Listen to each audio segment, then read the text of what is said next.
배움을 즐기고 쏟아지는 정보의 홍수 속에서 딱 나한테 필요한 핵심만 쏙쏙 뽑아내서 깨달음을 얻고자 하시는 여러분 환영합니다. 복잡한 세상을 조금 더 선명하게 이해하도록 돕는 오늘의 심층 분석 시간입니다. 네, 반갑습니다. 오늘 다룰 내용이 진짜 아주 흥미로운 주제죠. 맞아요. 오늘 날짜가 2026년 3월 2일이잖아요. 여러분 혹시 바로 내일, 그러니까 3월 3일에 정식으로 공고될 아주 따끈따끈한 부동산 문건 하나 알고 계신가요? 아, 부동산 커뮤니티에서는 벌써부터 이야기가 엄청 돌고 있는 그 문건이군요. 네, 맞습니다. 바로 안양자이 헤리티언, 임의 공급, 흔히들 말씀하시는 무순위 줍줍 입주자 모집 공고문입니다. 이게 총 1716세대라는 매머드급 단지인데 거기서 미계약으로 남은 귀한 130세대를 대상으로 하는 거거든요. 130세대면 적지 않은 물량이죠? 그러니까요. 그래서 오늘 저희의 미션은 아주 명확합니다. 그 수십 페이지에 달하는 빽딱하고 딱딱한 공고문이랑 가이드 문서들 속에서 여러분이 반드시 알아야 할 자격 요건, 절대 빠지면 안 되는 함정, 그리고 제일 중요한 현실적인 자금 계획까지 완벽하게 해독해드리겠습니다. 좋습니다. 그런데 우리가 이 공고문을 막 뜯어보기 전에 먼저 생각해볼 지점이 하나 있어요. 어떤 걸까요? 1716세대 중에서 130세대가 도대체 왜 남았을까 하는 점이죠. 아, 최초 당첨자들 중에서 누군가 포기를 했다는 거잖아요. 그렇죠. 자금 조달에 실패했을 수도 있고 누군가는 서류상의 오류로 자격을 박탈당했을 수도 있죠. 즉, 이 130세대는 한 번 주인을 찾지 못한 물량이라는 뜻입니다. 아하, 그렇군요. 그렇기 때문에 시공사 입장에서는 가장 빠르고 확실하게 이 물량을 털어내야 하거든요. 그 결과로 우리에게 아주 매력적이지만 동시에 굉장히 날카로운 조건들이 제시된 겁니다. 매력적이지만 날카롭다. 와닿는 표현이네요. 네, 오늘 이 시간을 통해서 여러분이 스스로 이 정보들을 소화하고 본인의 상황에 맞게 적용할 수 있는 인사이트를 얻어가실 수 있도록 저희가 그 이면의 의미까지 한번 파헤쳐보죠. 좋습니다. 자, 그럼 이 부분을 한번 먼저 풀어볼까요? 이번 공고에서 가장 먼저 눈에 띄는 대목이 단연 청약통장 가입 여부 무관이라는 조건이었어요. 네, 그게 제일 큰 특징 중 하나죠. 평소에 우리가 청약시장이라고 하면 수십 년간 무주택 기간 유지하고 부양가족 수 꽉꽉 채워서 가점을 만들어야 겨우 명함 내밀 수 있는 전쟁터잖아요. 완전 전쟁터죠. 가점이 낮은 2030 세대나 1주택자들은 아예 남의 나라 이야기처럼 느끼기 십상이고요. 맞아요. 근데 이번에는 청약통장이 없어도 된다니까 이건 정말 솔깃하더라고요. 여기서 정말 흥미로운 점은 자격 요건의 진입 장벽이 진짜 이례적일 만큼 낮다는 겁니다. 얼마나 낮은데요? 이번 공고 기준일이 내일인 2026년 3월 3일인데요. 이 날짜 기준으로 만 19세 이상인 국내 거주자라면 누구나 신청이 가능합니다. 국내 거주자요?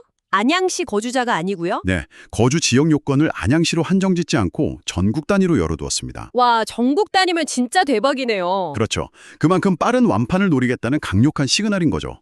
심지어 자녀를 양육하거나 형제자매를 부양해야 하는 사유가 있는 세대주라면 미성년자라도 동등하게 신청 자격이 주었습니다. 진짜 문턱이 낮네요. 가점 때문에 번번이 고배 마셨던 분들한테는 일단 무조건 한번 던져볼 수 있는 기회처럼 보입니다. 네, 청약통장이라는 무기 없이도 참전할 수 있는 열린 문인 셈이죠. 당장 저부터도 내일 모레 스마트폰 꺼내서 한번 신청해볼까 하는 생각이 막 들 정도거든요. 근데 진입 장벽이 낮으면 그만큼 경쟁률이 어마어마할 텐데 구체적으로 언제 어떻게 접수하는 건가요? 청약 접수는 3월 5일 목요일부터 3월 6일 금요일까지 딱 이틀간 진행됩니다. 현장 가서 줄 서면 되나요? 현장 접수, 그러니까 견본주택에 가서 줄을 서는 방식은 일절 허용되지 않습니다. 오직 한국부동산원이 운영하는 청약 홈페이지나 모바일 앱을 통해서만 접수하셔야 해요. 100% 온라인이군요. 맞습니다. 그런데 우리가 여기서 기술적으로 아주 치명적인 함정 하나를 짚고 넘어가야 합니다. 기술적인 함정이요? 요새 모바일 앱으로 다 되잖아요. 평소에 우리가 네이버나 카카오, 토스 같은 걸로 얼굴 인식하고 1초 만에 로그인하는 것처럼 그렇게 하면 되는 거 아닌가요? 공고문을 자세히 안 본 수많은 사람들이 바로 그 지점에서 탈락할 겁니다. 문서에 아주 명확하고 단호하게 적혀 있어요. 뭐라고 적혀 있는데요? 네이버, 카카오, 토스, KB국민 같은 민간 인증서는 절대 사용할 수 없습니다. 네, 민간 인증서가 안 된다고요? 네, 오직 공동인증서 또는 금융인증서만 허용됩니다. 와, 세상에 한번 상상해 보세요, 여러분. 청약 마감 시간은 다가오는데 평소 쓰던 그 편한 토스 인증서로 로그인하려고 딱 눌렀더니 화면에 지원하지 않는 인증서입니다. 이렇게 빨간 글씨가 뜨는 상황을요. 진짜 눈앞이 캄캄해지죠. 뭐 찾고 보안카드 번호 누르고 하다 보면 시간 다 지나가겠는데요. 바로 그겁니다. 스마트폰에 깔려있는 편한 인증서로 1분 만에 끝내야지 하셨던 분들은 로그인 창에서 완벽하게 막혀버려요. 이거 진짜 꿀팁이네요. 미리 준비해야겠어요. 네, 청약일 다가오기 전에 미리 주거래은행 접속하시거나 방문하셔서 공동인증서나 금융인증서 발급 받아두셔야 합니다. PC로 하실 분들은 USB에 저장되어 있는지 확인하시고 만료일 안 지났는지 꼭 보시고요. 모바일 앱으로 하실 분들도 스마트폰에 미리 옮겨놔야겠네요. 속도보다 중요한 게 내 폰에 무슨 인증서가 깔려 있느냐 이거네요. 맞습니다. 그리고 접수 시간도 은행 업무 시간처럼 생각하시면 안 돼요. 아, 접수 시간 제한이 타이트한가요? 접수 시간은 오전 9시부터 오후 5시 30분, 즉 17시 30분까지입니다. 이 17시 30분이라는 시간은 시스템이 완전히 닫히는 데드라인이에요. 그러면 만약에 17시 29분에 간신히 로그인해서 막 동의 버튼 누르고 진행하고 있으면요? 진행 중이더라도 17시 30분이 딱 넘어가는 순간 신청은 완료되지 않고 그냥 튕겨 나갑니다. 와, 접속자 몰려서 화면 로딩 창만 뱅글뱅글 돌다가 5시 30분 땡 치면 그대로 끝이라는 거잖아요. 진짜 심장 쫄깃해지네요. 네, 게다가 취소 규정도 아주 엄격해요. 신청 완료했는데 마음이 바뀌어서 취소하고 싶다면 무조건 당일 17시 30분까지만 가능합니다. 그 시간이 1초라도 지나면 어떠한 경우라도 취소를 못해요. 클릭 한 번, 그리고 제대로 된 인증서 하나가 결과를 완전히 뒤바꿔버리네요. 자, 그럼 인증서 철저히 준비했고 시간 여유 있게 접속해서 무사히 접수 버튼을 눌렀다고 쳐보죠. 네, 일단 큰 산을 넘은 거죠. 이제 환상에서 좀 벗어나서 가장 현실적이고 서늘한 이야기를 해봐야 할 때입니다. 바로 돈 이야기죠. 제일 중요한 부분입니다. 총 130세대가 남았는데 제가 문건 보면서 가장 놀랐던 게 사실 분양가였거든요. 여러분, 평형별 분양가 요약을 들으시면 아까 그 130세대가 왜 미계약으로 남았는지 약간 감이 오실 수도 있어요. 네, 각 타입별로 가격대가 어느 정도 선에 형성되어 있죠? 가장 작은 49타입, 대략 20평형대잖아요. 이게 36세대 남았는데 약 6억 2,670만 원에서 6억 9,820만 원 선입니다. 네, 그리고 흔히 국민평수라고 부르는 59타입은 제일 많은 75세대가 남았어요. 가격이 약 8억 1,800만 원에서 9억 2,110만 원입니다. 9억이 넘어가네요. 네, 조금 더 큰 76타입은 6세대 남았고 10억 3,040만 원에서 10억 7,120만 원. 마지막으로 가장 넓은 84타입은 13세대 남았는데 무려 11억 4,070만 원에서 12억 6,950만 원 수준입니다. 네, 가격만 들으면 헉소리가 날 수도 있습니다. 하지만 이것을 더 큰 그림과 연결해 봐야 해요.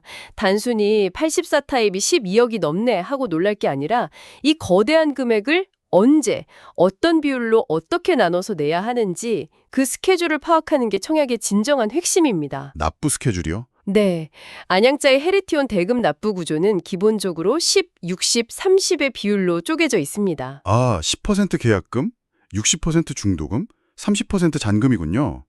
머리로는 이해가 가는데 구체적인 날짜를 대입해보면 이게 진짜 숨막히는 일정이더라고요. 그렇죠. 달력을 한번 머릿속에 그려보세요.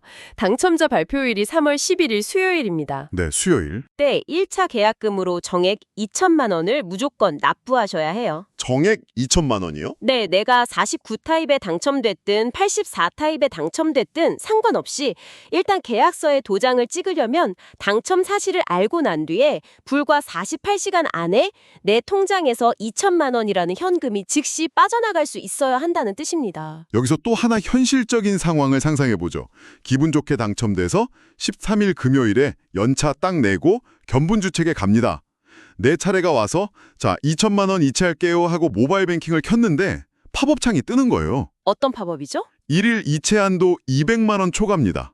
이거 진짜 식은땀 나는 상황이잖아요. 현장에 현금 따발이나 수표 뽑아 가져가서 내미는 건 불가능하죠. 절대 불가능하죠. 금융거래 투명성을 위해 오직 지정된 계좌로의 온라인 순환만 인정합니다. 현금은 아무 소용이 없어요. 그럼 어떡하죠? 그래서 청약을 준비하시는 분들은 당장 오늘 내 통장의 1일 이체 한도와 1회 이체 한도가 2천만 원 이상으로 설정되어 있는지부터 확인하셔야 합니다. 주말인 14일에 한도 제한에 딱 걸려버리면 은행문도 닫혀있고 꼼짝없이 기회를 날리게 되는 최악의 사태가 발생하거든요. 와, 주말이면 진짜 답이 없겠네요. 한도 확인 필수입니다, 여러분. 네, 그리고 그 2천만 원을 낸 후에는 전체 분양가의 10% 중에서 남은 잔액을 약 한 달 뒤인 4월 13일에 마저 납부하셔야 합니다. 12억짜리 84타입이라면 한 달 안에 1억 원 정도를 추가로 현금 융통해야 하는 거네요. 맞습니다. 초기 현금 동원력이 중요하죠. 시작부터 장벽이 상당합니다. 그렇게 피말리면서 10% 계약금을 내고 나면 그 다음에는 60%에 달하는 거대한 중도금 예산이 기다리고 있잖아요. 네, 중도금 60%는 2026년 5월부터 입주가 가까워지는 2029년 2월까지 총 6회에 걸쳐 10%씩 분할해서 내게 됩니다. 통상적으로는 시공사가 알선하는 집된 대출을 통해서 해결하는 경우가 많아요. 다행이네요. 그럼 좀 숨통이 튀나요? 그런데 소스 자료에 아주 중요하게 명시된 경고 문구가 있습니다. 바로 작년 2025년 6월 27일에 발표된 정부의 가계부채 관리 강화 방안이에요. DSR 규제 말씀이시군요. 이게 우리 자금 계획에 정확히 어떻게 타격을 주나요? 중도금 대출 자체는 어떻게든 실행된다 치더라도 진짜 문제는 2029년 입주 시점에 잔금 30%를 치르고 기존 중도금 대출을 주택담보대출로 전환할 때 발생합니다. 아하, 그때 DSR이 발목을 잡는 거군요. 맞습니다. DSR, 즉 총부채 원리금 상환 비율 규제가 매우 깐깐하게 적용되기 때문에 당첨자 개인의 소득 수준이나 이미 가지고 있는 신용대출, 자동차 할부금 같은 부채 상황에 따라서 대출 한도가 상상 이상으로 대폭 깎이거나 아예 대출 자체가 거부될 수도 있어요. 그러니까 옛날 생각만 하고 옆집 김대리도 잔금 대출 70%꽉 채워서 받았더라 이러고 무작정 뛰어들었다가는 큰일 나겠네요. 2029년에 입주하려고 보니 내 연봉으로는 대출이 40%밖에 안 나옵니다. 이런 통보를 받을 수도 있다는 거잖아요. 정확합니다. 그럼 나머지 수억 원의 갭을 오롯이 내 현금으로 메워야 하는 거죠. 문성에서는 그로 인해 발생하는 모든 불이익, 즉 해야 하거나 계약이 해지되는 책임은 전적으로 수분양자 본인에게 있다고 굵은 글씨로 경고하고 있습니다. 무섭네요.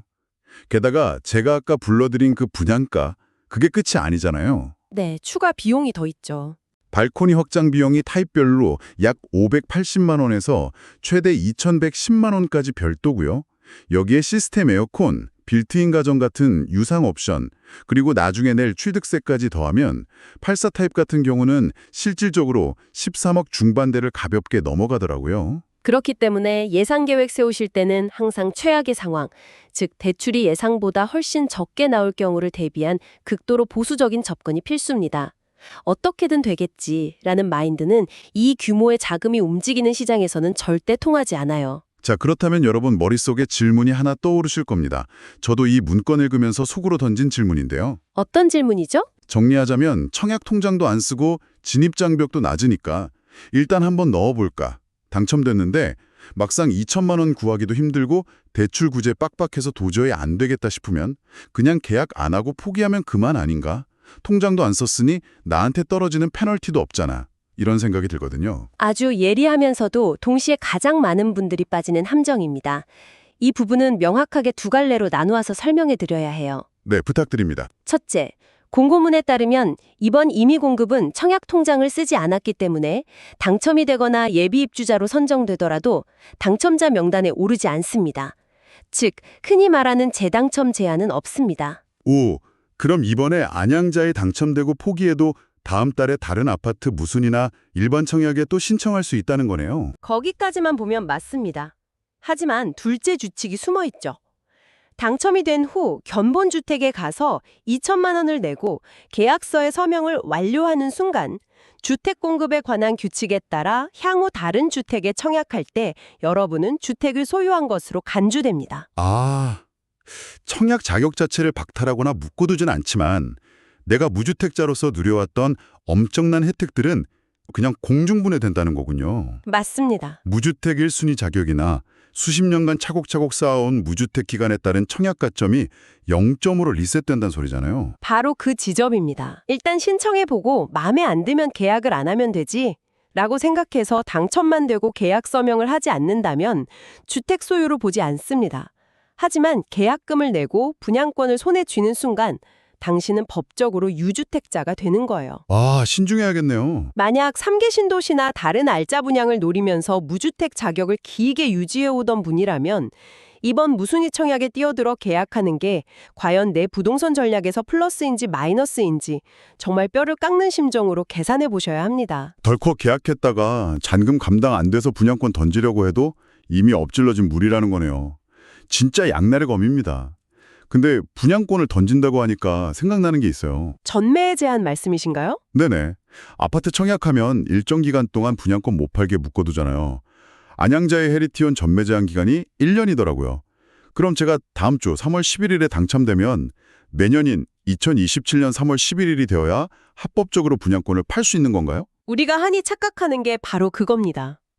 공고문을 뜯어보면 엄청나게 중요한 디테일이 하나 숨어 있어요. 어떤 건데요? 전매 제한 1년의 기산일, 즉 카운트다운이 시작되는 날짜는 이번 줍줍 당첨자 발표일인 2026년 3월 11일이 아닙니다. 네, 내가 당첨된 날이 기준이 아니라고요? 네.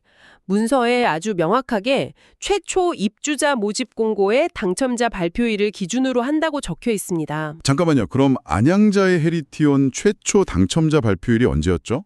바로 2025년 12월 10일입니다. 세상에, 작년 12월 10일이요? 그럼 이미 작년 12월부터 전매 제한 1년 카운트다운은 모든 세대에게 똑같이 돌아가고 있었다는 거네요? 네, 이 차이는 실로 어마어마하죠.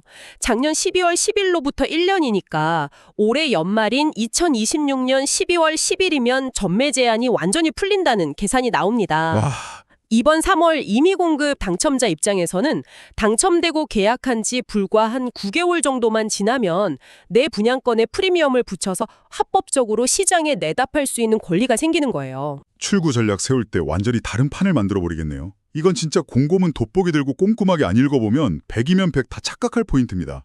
공고문 해독하는 짜릿한 맛이 바로 이런 데 있는 것 같아요. 맞습니다. 그리고 위장 전입이나 불법 전매 같은 부정한 방법으로 당첨되다 적발되면 10년간 입주자 선정 제한이라는 강력한 페널티가 있다는 점도 무겁게 명시되어 있습니다. 그건 당연한 거고요. 세금 쪽은 뭐 특별한 거 없나요? 미세한 디테일이지만 인지세 부분도 짚고 넘어가야 합니다. 2022년 말에 인지세법 개정되면서 납부를 늦게 했다고 무지막지한 가산세를 물지는 않아요. 하지만 이 인지세는 계약서라는 문서를 작성할 때 당연히 내야 하는 세금입니다. 얼마 정도 나오나요? 1억에서 10억 사이의 계약서는 15만 원, 10억 넘어가면 35만 원이 발생하죠. 공급 계약서랑 발코니 확장 계약서 각각이에요. 가산세 없다고 미루거나 귀찮아서 안 내면 어떻게 되나요? 문서에 다 명시되어 있습니다. 가산세는 없지만 인지세 미납하거나 분실에서 발생하는 모든 법적 행정적 불이익과 책임은 오롯이 분양계약자 본인에게 있습니다. 나중에 등기 치거나 분양권 팔 때 골치 아파질 수 있겠네요. 계약 당일에 전자수입인지 사이트나 우체국 통해서 깔끔하게 내버리는 게 정신건강에 좋겠습니다. 자, 벌써 꽤 방대한 양의 정보를 소화했습니다. 여러분, 오늘 저희가 함께 나눈 안양자의 헤리티온 130세대 임의 공급 핵심 빠르게 머릿속에 정리해볼까요? 네, 정리해 주시죠. 모레인 3월 5일에서 6일 청약홈에서 접수, 민간인증서 안 되고 무조건 공동 금융인증서로 오후 5시 30분 전까지. 당첨되면 13일에 즉시 이체 가능한 1차 계약금 2천만 원 한도 확인 필수. 청약통장 안 쓰니까 재당첨 제한은 안 받지만 서명하는 순간 주택 소유자가 돼서 무주택 프리미엄은 날아간다. 완벽하네요. 그리고 제일 소름 돋았던 전매 제한 카운트다운은 작년 12월 10일부터 이미 돌고 있다는 충격적인 사실까지. 어떠신가요? 이제 여러분이 스스로 쥐고 흔들 수 있는 날카로운 정보의 무기가 확실하게 손에 들어온 것 같지 않으신가요? 네, 흩어져 있던 복잡한 정보들이 이제야 의미 있는 지식으로 연결되셨을 겁니다. 그런데 여기서 우리는 이 소스 자료들을 바탕으로 시장 전체를 관통하는 매우 중요하고 도발적인 질문을 하나 던져볼 수 있습니다. 오, 뇌를 자극하는 질문 기대됩니다. 어떤 거죠? 전매 제한 기산일 다시 떠올려 보시죠. 2025년 12월 10일로부터 1년, 즉 올해 2026년 12월이면 분양권 전매 제한이 완전히 해제되고 합법적인 거래 시장이 열립니다. 네, 그렇죠. 누구나 자유롭게 사고 팔 수 있죠. 그런데 이 아파트 단지의 실제 입주 예정일이 언제인지 기억하십니까? 바로 한참 뒤인 2029년 9월입니다. 아, 전매 제한은 올해 연말에 풀리는데 입주는 3년 뒤인 2029년 가을이다? 잠깐만요. 그 사이에 엄청난 시간적 공백이 생기는데요. 그렇습니다. 무려 2년 반. 개월수로는 약 33개월이라는 긴 시간 동안 분양권 전매가 합법적으로 허용된 상태로 시장이 흘러가게 됩니다. 와, 이게 뭘 의미할까요? 전매 제한이 풀리는 2026년 연말부터 입주 시점까지 이번에 풀린 130세대랑 더불어서 기존에 당첨된 1,500여 세대의 분양권 물량이 이 33개월 동안 지역 부동산 시장에 어떤 영향을 미치게 될까요? 와, 생각해보니 진짜 무서운 변수네요. 사람들의 심리와 자본주의의 민낯이 그대로 드러나는 시기가 되겠어요. 맞습니다. 10% 계약금만 걸어두고 초기에 피, 이른바 초피만 노리고 치고 빠지려는 단기 투자 성향 물량들이 쏟아져 나와서 분양권 가격 끌어내리고 변동성 극심하게 키울까요? 아니면 2029년 입주라는 긴 시간 동안 정부의 강력한 DSL 규제나 거시경제 불확실성 견뎌낼 수 있는 굳건한 실수요자들이 천천히 흡수하면서 가격 방어해낼까요? 정답이 정해진 건 아니지만 진짜 치열한 눈치 싸움이 벌어지겠네요. 네, 이 질문에 대한 답은 단순히 공고문 텍스트 읽는 걸 넘어서 여러분이 투자자로서 시장 심리와 자본 흐름을 읽어내는 강력한 통찰력을 길러줄 겁니다. 와, 오늘 심층 분석 정말 뒤통수 한 대 맞은 것처럼 뇌가 짜릿해집니다. 단순한 안내문인 줄 알았던 공고문 한 장에 부동산 시장의 미시적인 흐름, 사람들의 탐욕, 그리고 거시적인 금융 규제의 현실까지 다 연결되어 있었네요. 여러분 오늘 해독해드린 팩트들 바탕으로 스스로에게 다시 한번 날카로운 질문 던져보시기 바랍니다. 나의 투자 성향은 어디에 속하는가? 내 자금 조달 계획은 2029년까지 무사히 굴러갈 수 있는가? 지식이라는 건 그냥 아는 상태에 머무를 때가 아니라 나의 뼈아픈 현실에 대입해서 이해하고 적용할 때 비로소 가장 빛나는 가치를 발휘합니다. 정보의 파도에 휩쓸려 충동적인 베팅을 하는 대신에 정보를 완벽하게 지배하는 결정 내리시기를 진심으로 응원합니다. 오늘 저희가 준비한 안양자의 헤리티온 임의공급 공고문 분석 여기서 마치겠습니다. 정보의 홍수 속에서 여러분의 소중한 시간과 에너지를 아껴드리는 깊이 있는 통찰력으로 다음 탐구 시간에 또 흥미로운 주제 들고 찾아오겠습니다. 여러분 오늘 얻은 통찰 바탕으로 늘